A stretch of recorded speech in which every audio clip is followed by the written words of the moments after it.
বঙ্গবন্ধু শেখ মুজিবুর রহমানকে সপরিবারে হত্যা মামলার মৃত্যুদণ্ডপ্রাপ্ত ৬ আসামিসহ ৬০ জনের ফাঁসি কার্যকর করা আলোচিত জল্লাদ শাহজাহান ভূঁইয়া মারা গেছেন।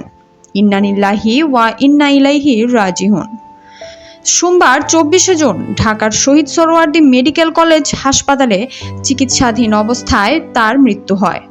ডিএমপির তেজগাঁও জোনের শেরেবাংলা নগর থানার উপপরিদর্শক এসআই মশিউর আজম তার মৃত্যুর বিষয়টি নিশ্চিত করেছেন।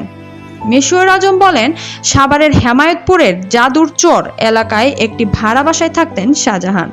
রোববার রাত ৩:৩০টার দিকে বুকে ব্যথা শুরু হলে তাকে ঢাকার শহীদ সোহরাওয়ার্দী মেডিকেল কলেজ হাসপাতালে নেওয়া হয়। সেখানে চিকিৎসাধীন অবস্থায় তার মৃত্যু হয়। জানা গেছে, সোমবার ভোর ৫টা ৩০ মিনিটের দিকে তার মৃত্যু হয়। তার বোন ফিরোজা হাসপাতালে মরদেহ গ্রহণ করেন। আইনগত কার্যক্রম শেষে শাহজাহানের মরদেহ নরসিংদীর পলাশ উপজেলার ইছাখালী গ্রামে দাপন করা হয়। এর আগে ৩৬ মামলার আসামি জল্লাদ শাহজাহান ভূঁইয়া ৩২ বছর কারাভোগের পর গত বছরের ১৮ জন মুক্তি পান।